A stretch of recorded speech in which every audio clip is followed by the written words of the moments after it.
In the last period, we discussed about we have conducted two sessions. पहला session हमने conduct किया था charge की हिस्ट्री के बारे में. चार साइंटिस्ट के कंट्रीब्यूशन आपको बताए थे. थेलेस थे हमारे, गिलबर्ट, डुफे और फ्रैंकलिन. फिर एक बार हम आपको याद दिलाते हैं चारों के चार कंट्रीब्यूशन याद रखना. थेलेस ने इलेक्ट्रिसिटी नाम लाया. गिलबर्ट के लिए चार के प्रॉपर्टी को नाम दिया ऑब्जेक्ट के. डुफे ने दो वेराइटी के बारे में बताया था, रेजिनस और विटरस. और चौथा फ्रैंकलिन साहब ने बताया था कि जो रेजिनस कैटेगरी है उनको पॉजिटिव नेगेटिव मानना है और जो विटरस कैटेगरी है उन्हें पॉजिटिव मानना है. उसके बाद बॉडी चार्ज क्यों होती है इसके ओरिजिन के बारे में हमने नेक्स्ट सेशन में डिस्कस किया था. ओरिजिन ऑफ द चार्ज था हमारी फ्री इलेक्ट्रॉन थ्योरी. जैसा मान लेते हैं कि कोई भी ऑब्जेक्ट किसी दूसरे ऑब्जेक्ट के साथ अगर हम लोग रब करते हैं, जैसा हमने एग्जांपल दिया था कि A and B are the atoms of the two body, they are being rubbed with each other, and then what happen? Free electrons of one body get transferred to what? Another body. Then what? This body will have the efficiency of electron, and this body has what? Excess electron. Now deficiency of electron जिसके पास आई, that body is considered to be positive, और जिसके पास electron access आए, that body is considered to be negative. So simply we can say what? On the basis of how is the existence of electrons and protons with the body, we used to decide the nature of the body. So इन दोनों का existence कैसा है, किस किस का? तो आपका एक प्रोटॉन है आपके पास और दूसरा है इलेक्ट्रॉन. एक को हम लोग पॉजिटिव मानते हैं और दूसरे को हम लोग निगेटिव मानते हैं.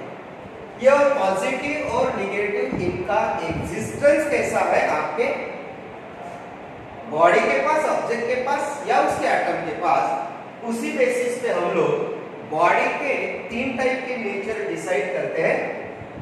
अगर आपके पास प्रोटॉन की संख्या ज्यादा है इलेक्ट्रॉन के कंपेयर में, तो प्रोटॉन को पॉजिटिव माना गया. लास्ट सेशन में हमने बताया था कि इसे पॉजिटिव की और इलेक्ट्रॉन को निगेटिव की.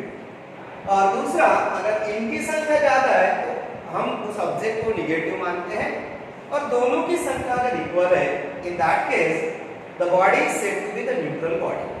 तो इसका मतलब ये हो गया कि बॉडी को चार्ज बॉडी कब माना जाता है, तो it is being decided on the basis of what? How is the existence of this fundamental particle with the body. So accordingly this quantity is defined as what? So we can simply say that it is the property of the body according to which an existence of the protons and a property decided on the basis of existence of fundamental particles of the body. Property on basis of existence of fundamental particles with the body. Fundamental particles with the body. Particles जिसमें आपके electron and proton with the body called charge. No doubt charge की property को नाम दिया था Gilbert साहब ने, और उसी हिसाब से हम लोग कंसीडर क्या कर रहे हैं? Property on the basis of existence of fundamental particles with the body called charge of the body. Now इनके एग्जिस्टेंस बेसिस पे हमने तीन नेचर बॉडी के माने गए. Nature of body on the basis of what? Existence of this fundamental particle. इसमें simple याद रखना है हमें, when the body is said to be positive, body को पॉजिटिव कब मानना है? सो पॉजिटिव के लिए सिंपल याद रखना, number of protons is more than what? Number of electrons. और भी याद रखना, if existence of a body has deficiency of electron, deficiency of electrons अगर है, then that body is said to be what? Positive body. Similarly, दूसरा nature हम लोग body का कंसीडर करते हैं when the body is said to be negative. तो इसके लिए याद रखिए, body is said to be negative if number of protons exist in a body is less than what? Number of electrons. or you can say r में याद रखिए access electron अगर body के पास है, excess electron with body, in that case that body is considered to be what? Negative charge body. तो positive कैसे decide करना और निगेटिव कैसे डिसाइड करना, तो उसके लिए इनका एग्जिस्टेंस हमें अंडरस्टैंड करना है. तीसरा बॉडी का नेचर होता है न्यूट्रल बॉडी. मैंने लास्ट सेशन में भी हमने आपको बताया था कि ये पॉजिटिव नेगेटिव न्यूट्रल हमारे लाइफ में भी हम लोगों को कंसीडर करते हैं, depend on how they are attitude with us. Same is the case here. Neutral body किसे कहेंगे, तो ये number of protons equals to what? Number of electrons. दोनों की संख्या अगर किसी ऑब्जेक्ट या बॉडी के पास इक्वल है, in that case that body is said to be what? Neutral body. तो इस तरह से इस प्रॉपर्टी बेसिस पे हम लोग ऑब्जेक्ट्स के तीन नेचर कंसीडर करते हैं, positive nature, negative nature and neutral nature. Now इसी डेफिनेशन को यूज करके हम लोग अभी चार्ज को, अगर सिंपल है, अगर हम लोग चार्ज को क्वांटिटी मान के अगर पढ़ते हैं तो क्वांटिटी को हमें 5 स्टेप में पढ़ना होता है. पहला उसका मीनिंग, तो हमने उसका डेफिनेशन आपको बताया. दूसरा फिर उसको मेजर कैसे करें, तो उसके लिए फार्मूला लगेगा. तो फिर फार्मूला चार्ज के लिए कैसा कंसीडर करें, तो उसके लिए थोड़ा सा आप लोग ध्यान दे सकते हैं. What is the formula for measuring the charge? Simple है कि मान लो आपके पास ये एक बॉडी है, इसे मैं ए नाम दे देता हूं, दूसरी बॉडी बी बॉडी है और तीसरी बॉडी मान लीजिए सी बॉडी है. मान लेते कि ए को बी के कांटेक्ट में लाया हमने और इसे इसके 3 इलेक्ट्रॉन मिल गए. How many electron transfer? From A 3 electron get transferred to B and then simultaneously when it is brought in contact with C, again what? Here say 5 electrons of B transferred to C, A transferred to C. अब मुझे बताइए कि इस case में A तो clearly क्या बन गया, तो A के 8 इलेक्ट्रॉन चले गए, तो आपका A तो पॉजिटिव बन गया. What about your B and C? Now we can say that as the B gained the 3 electrons from A, this become negatively charged. Similarly what? C is also gaining the electron from A, so this also become negative. अभी सवाल क्या आ गया कि positive तो हमारे पास एक ही body है, लेकिन नेगेटिव हमारे पास दो बॉडी है, एक बी नेगेटिव है और सी भी नेगेटिव है. फिर सवाल आ गया कि इन दो नेगेटिव में से ज्यादा नेगेटिव आप किसे मानोगे. अब ज्यादा या कम की जब बात आ गई तो हम लोग पहुंच गए कंपैरिजन पे. कंपेयर करना पड़ेगा क्योंकि दोनों नेगेटिव है, लेकिन एक ज्यादा नेगेटिव है दूसरा कम नेगेटिव है, तो हमें कंपेयर करना पड़ेगा. तो फिर किस बेसिस पे आप इसको कंपेयर करेंगे कि भैया इसमें से, इन दोनों में से किसे ज्यादा नेगेटिव मानना चाहिए. तो नो डाउट बॉडी नेगेटिव होने का कारण है एक्सेस इलेक्ट्रॉन. सी बॉडी के पास इलेक्ट्रॉन एक्सेस है, लेकिन कितने से, तो 5 से एक्सेस है, और बी बॉडी के पास भी एक्सेस इलेक्ट्रॉन है, लेकिन इसके पास 3 ही एक्सेस इलेक्ट्रॉन है. तो निश्चित ही सी बॉडी के पास बी के कंपेयर में 2 इलेक्ट्रॉन एक्सेस में ज्यादा है. तो इसीलिए सी को हम लोग ज्यादा नेगेटिव मानेंगे और बी को हम लोग कम नेगेटिव मानेंगे. इसका मतलब पॉजिटिव नेचर या नेगेटिव नेचर किसी भी बॉडी का कितना पॉजिटिव या कितना नेगेटिव होना चाहिए, ये हम लोग डिसाइड करते हैं उस बॉडी के पास एग्जिस्ट करने वाले इलेक्ट्रॉन की संख्या या प्रोटॉन की एक्सेस वाली संख्या. तो इसी तरह से फिर इस कंसेप्ट को यूज करके हम लोग चार्ज का फार्मूला लिख सकते हैं. फार्मूला ऑफ चार्ज, क्या फार्मूला होगा चार्ज का? It is given by Q is equal to plus minus n into E. Now what is N here? So here N is number of electrons transferred from one body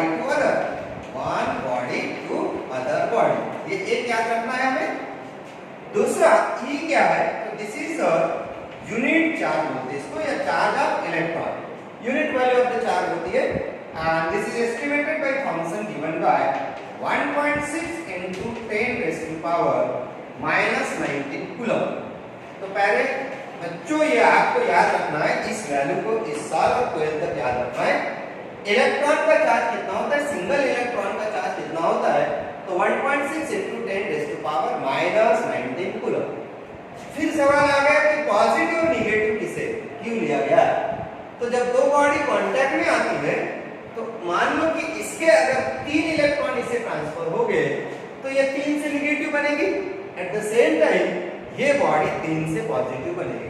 और इसीलिए depend करता है कि आपको किस body के लिए charge पूछा है। जिसके इलेक्ट्रॉन गए इसके लिए अगर आप कैलकुलेट करोगे तो ये आपका प्लस एन लिखना है आपको, और जिसको इलेक्ट्रॉन मिल गए उसके लिए अगर आपको यही फार्मूला यूज करना है तो वहां पर आपको माइनस एन टाइम्स ई यूज करना है। यहां तक हमारा फार्मूला था। इसके बाद मैंने पहले बताया कि क्वांटिटी को पढ़ते समय 5 स्टेप्स होते हैं। पहला होता है मीनिंग, दूसरा होता है फार्मूले उसके अलग अलग, तीसरा होता है उस बॉडी के कैरेक्टरिस्टिक्स पढ़ते हैं हम लोग, चौथा हम लोग उसके डायमेंशन पढ़ते हैं, और पांचवा उसके डिफरेंट टाइप के रिलेशंस के बारे में पढ़ते हैं। तो यहाँ पर हम लोग 11th क्लास में डायमेंशंस वगैरह के पार्ट आते हैं। यहाँ हम लोग 3 या 4 स्टेप्स में जाएंगे। मीनिंग हो गया, हमारा फार्मूला हो गया, 2 स्टेप्स हो गए। अभी यूनिट्स ऑफ चार्ज के लिए याद रखना है। तो इन जनरल हम लोग अभी तक क्लास 9th में यूनिट के 2 टाइप पढ़ते आए, MKS unit and CGS unit. तो यहाँ पर भी हमें चार्ज के 2 यूनिट याद रखने हैं। एमकेएस यूनिट जो होता है, ठीक है, ये चार्ज के लिए हम लोग कूलम यूज करते हैं, it is denoted by C. And CGS unit जो होता है this is taken as stat coulomb, STAT stat coulomb. ये जो 2 एमकेएस और सीजीएस यूनिट है, इनके लिए एक रिलेशन आपको याद रखना है। 1 कूलम इज इक्वल टू होता है 10 raise to power 9 stat coulomb. तो 1 कूलम में कितने स्टैट कूलम होते हैं, ये 2 यूनिट आप लोग याद रख सकते हैं। तो ये इलेक्ट्रिसिटी के हिसाब से आया हुआ चार्ज का यूनिट है। और एक यूनिट इसमें आता है जिसको हम लोग बोलते हैं इलेक्ट्रोमैग्नेटिक यूनिट। अभी ये जो इलेक्ट्रोमैग्नेटिक यूनिट होता है, ठीक है, इसको हम लोग EMU भी बोलते हैं, ये होता है आपका एब कूलम। ये सारे यूनिट आप याद रख सकते हैं। एब कूलम ये आपका इलेक्ट्रोमैग्नेटिक यूनिट होता है चार्ज का। इलेक्ट्रोलिसिस में जाएंगे तो फैराडे नाम का चौथा भी यूनिट है, ठीक है। तो पहले इनका रिलेशन ले लेते हैं। एक एब कूलम का वैल्यू होता है 10 कूलम, और 10 कूलम के कितने स्टैट कूलम हो गए, तो 3 into 10 raised to power 10 आपके स्टैट कूलम हो जाएंगे। अब अगर हम लोग यहाँ पर इस यूनिट के रेशियो के बारे में थोड़ा सा सोचते हैं तो हमें क्या रिलेशन मिलेगा, कैन चेक नाउ। अब मुझे बताइए, एक एब कूलम डिवाइडेड बाय एक स्टैट कूलम की अगर हम बात करते हैं तो this value come out to be 3 into 10 raised to power 10।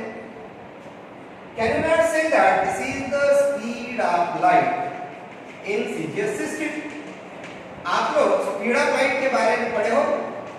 MKS system में लाइट का स्पीड होता है 3 into 10 raised to power 8 metre per second. 3 raised to into 10 raised to power 8 metre per second को अगर सेंटीमीटर पर second में करोगे तो फिर 100 से मल्टीप्लाई करोगे तो that come out to be 3 into 10 raised to power 10 centimetre पर second. So this is the relation between speed of the light with the what? 2 different units of the charge. No doubt, both are the CGS unit. This is in the electrostatic we are using. It is called electrostat unit, and this is called electromagnetic unit of the charge. तो इस तरह से थोड़ा सा जो भी हम लोग 10th में पढ़ रहे हैं वो कूलम तक दिया है, हमें उसको अपडेट करके कहाँ तक पहुँचना है कि भैया कूलम के अलावा भी चार्ज के यूनिट्स होते हैं और इन सारे यूनिट्स को हमें याद रखना है। ये था हमारा यूनिट तीसरा पार्ट। अभी चौथा जो है हमें क्या अंडरस्टैंड करना है कि अगर हमें फार्मूला पता है, हमें यूनिट पता है, तो we should able to solve the numericals of the charge. उसके पहले एक इंपॉर्टेंट चीज आपको याद रखना है कि भैया चार्ज का फार्मूला आपने पढ़ा है Q is equal to plus minus N. तो हमें एक और रिलेशन याद रखना है कि अगर बॉडी चार्ज होती है और उसके पास अगर 1 कूलम का चार्ज निर्माण होता है तो 1 कूलम के लिए कितने इलेक्ट्रॉन्स ट्रांसफर होने चाहिए ये याद कर सकते हैं। How many electrons should be transfer from one body to other, from one body to other to have charge of 1 coulomb with the body, 1 coulomb with body। किसी भी बॉडी के पास अगर हमें 1 कूलम का चार्ज चाहिए तो उसके कितने इलेक्ट्रॉन ट्रांसफर होने चाहिए, तो उसके लिए एक सिंपल सी वैल्यू हमें याद रखने हैं। हमें चार्ज की वैल्यू कितनी चाहिए, तो 1 कूलम चाहिए। हमारा इलेक्ट्रॉन का चार्ज होता है 1.6 into 10⁻⁻19 कूलम और इसके लिए हमें इलेक्ट्रॉन की संख्या चाहिए। तो एक सिंपल सा हमारा फार्मूला आपने पढ़ा Q बराबर यही जस्ट मैग्नीट्यूड के फॉर्म में जाते हैं। तो मुझे बताएं N is equal to Q divided by E हो गया हमारा। अब मुझे बताओ Q के जगह हम लोग 1 पुट करते हैं, ये कूलम में है। चार्ज ऑफ द इलेक्ट्रॉन भी आपका कूलम में है, तो I just put this is -19 coulomb. Again this coulomb and coulomb get cancel. इसे अगर हम लोग सॉल्व करते हैं तो 10⁻⁻19 ऊपर जाने के बाद +20 हो जाएगा और फिर उसमें का 100 अगर हम 10 अगर इस साइड में लेते हैं तो you are getting the value 6.25 into 10⁻⁸। तो ये जो वैल्यू हमने यहाँ पर निकाला है इस वैल्यू को आप न्यूमेरिकल सॉल्व करते समय यूज कर सकते हैं। क्या याद रखना है हमें, किसी भी बॉडी पे अगर 1 कूलम चार्ज डेवलप होना है तो उसके लिए उसके इतने इलेक्ट्रॉन 6.25 into 10⁻⁸ इलेक्ट्रॉन अगर ट्रांसफर होते हैं तो उस बॉडी के पास 1 कूलम का चार्ज निर्माण होता है। ये कंडीशन हमें याद रखना है। इसी तरह से दूसरी एक चीज हमें याद रखना है क्या, तो जैसा कोई भी बॉडी चार्ज कब होती है, तो जब उसके इलेक्ट्रॉन दूसरे बॉडी को ट्रांसफर होते हैं। तो मुझे बताओ जब चार्ज होते समय एक के इलेक्ट्रॉन जाएंगे और दूसरे को अगर वो इलेक्ट्रॉन मिलेंगे, तो इलेक्ट्रॉन तो एक मैटर है, छोटा सा फंडामेंटल पार्टिकल है जिसको मास है। तो जब कोई भी पार्टिकल एक जगह से दूसरी जगह चला जाएगा तो उसका मास उसके साथ ही जाना चाहिए। हम लोग भी जब एक जगह से दूसरे जाएंगे तो हमारे बॉडी का जो पूरा मैटर है वो हमारे साथ हम कैरी करते हैं। यही केस इलेक्ट्रॉन का भी होगा। तो जब भी इलेक्ट्रॉन एक बॉडी से दूसरे बॉडी में ट्रांसफर होते हैं तो ऐसे केस में एक बॉडी का मास दूसरे को ट्रांसफर होगा। सवाल क्या है कि किसका मास ट्रांसफर होगा और किसको वो मास मिलेगा। तो हमने 2 वैरायटी पढ़े हैं चार्ज के, पॉजिटिव एंड नेगेटिव। पॉजिटिव उसे माना गया जिसके इलेक्ट्रॉन चले जाएंगे और नेगेटिव उसे माना गया जिसको इलेक्ट्रॉन मिलेंगे। तो सिंपल सा है इसमें कंक्लूजन क्या कि जो पॉजिटिव बनेगा वो मास लॉस करेगा और जो नेगेटिव बनेगा वो मास गेन करेगा। तो सिंपल सा है कि जिसका मास लॉस होगा that body should be what, compress, contract हो जाएगी वो बॉडी, और जिसको मास मिलेगा that body should be expanded. So when electron transfer then mass also transfer from positive body to negative charge body. And now this transfer of the mass is given by transfer amount of mass is given as m बराबर n times m into E for mass of the electron. So here this is the formula for transfer of mass and this m mass of electron is given as 9.1 into 10⁻⁻31 kg. तो कभी आपको charge के बारे में भी पूछ सकते हैं तो कभी आपको मास ट्रांसफर के बारे में भी पूछ सकते हैं। तो दोनों के फार्मूले याद रखना है। Charge develop on the body is given by n times E, plus minus लेते हैं मास में प्लस माइनस नहीं लिया जाता है क्योंकि मास कभी भी निगेटिव नहीं होता है, it is always what positive. तो ये जो आपके दो फार्मूले है इसमें ये याद रखना है, एक उसके बाद इस वैल्यू को याद रखना है, ट्रांसफर ऑफ द मास का फार्मूला याद रखना है, और इसी में एक प्रॉपर्टी भी आ चुका है। क्या प्रॉपर्टी आ गया? तो बॉडी का चार्ज होते समय एक्सपेंशन और कंट्रैक्शन होता है। The body which gain the electron or which becomes the negatively charged, that body always get expanded, and the body which loses the electron become the positively charged, that body is always what? Contracted. This is regarding the concept of the charge. Again in the next session we proceed with the numericals and some remaining property of the charge. Thank you.